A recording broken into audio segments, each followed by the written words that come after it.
everyone, I'm Rachel. This is my kitchen. Tonight we're going to be making mashed kohlrabi and potatoes with roasted garlic. So this is a kohlrabi. It is a weird vegetable that is somewhere between like a turnip and a rutabaga and a cabbage, and it has a consistency like jicama, if you're familiar with that. It's just a weird one, but it's versatile and it's good mashed. It's healthy and it's good fresh. So anyway, here we go. So you're gonna want to cut the ends off of your kohlrabi because you don't want to eat the peel. So you have to peel it. This is probably a job for an adult. These are particularly big kohlrabi that we're giving you in this recipe kit. Often you find smaller ones in the grocery store, but I like these really big ones because you don't have to do as much work peeling them for a lot of actual usable vegetable. And with the little ones, you spend a lot of time doing the peeling. So you want to put it on a stable surface. So I cut mine in half and cut the ends off so that it's not rolling around, so that I have a flat side. And then just keeping your hand well clear, you're going to kind of shave it down and cut the skin off with your knife, like so.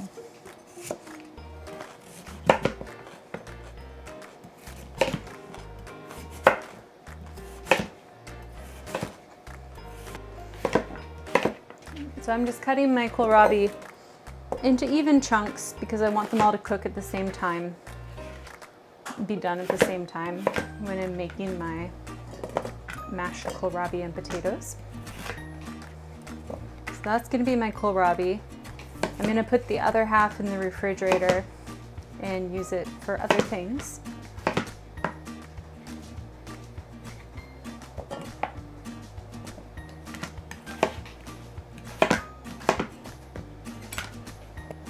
And there are my potatoes. Okay, so to that we are going to add about 1.5 cups of liquid. I've made some chicken broth here, but you could add water if you wanted, or if you didn't have chicken broth. And we're going to put that on the stove, I believe. Yes. And bring it to a boil.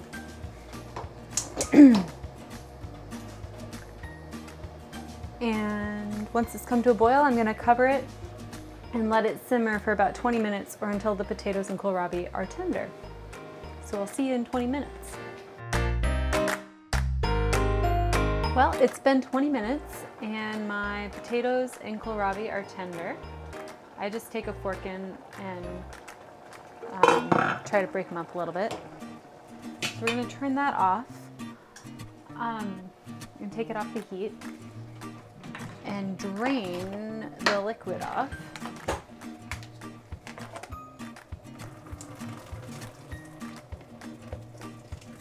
Okay, so there they are.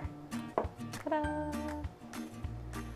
So now we're going to add butter and garlic. So I roasted my garlic in the oven earlier. There it is, looks good.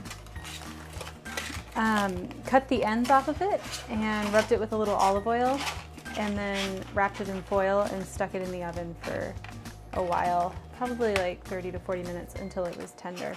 So we have our garlic in there. I'm gonna add about 2 tablespoons of butter.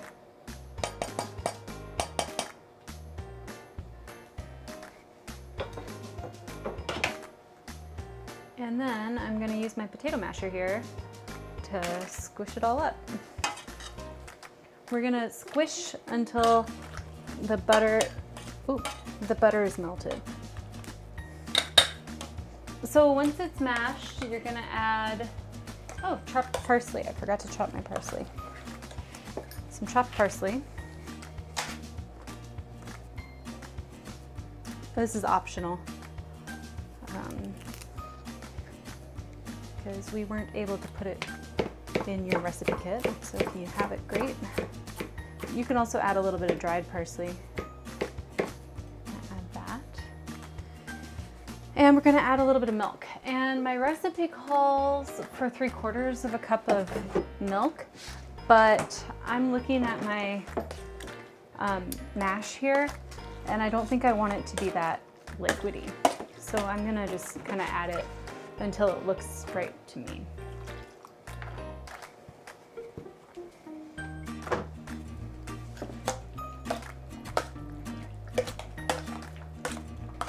And that felt like almost too much, so.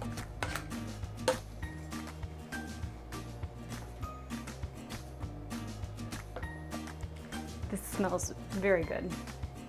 Oh, I forgot to mention, you should add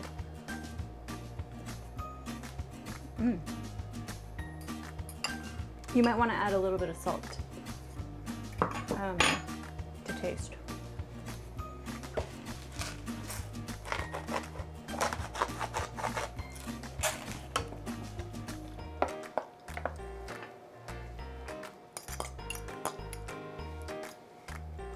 It's really good. So I hope you enjoyed this one. And we'll see you next week with another recipe kit. Bye.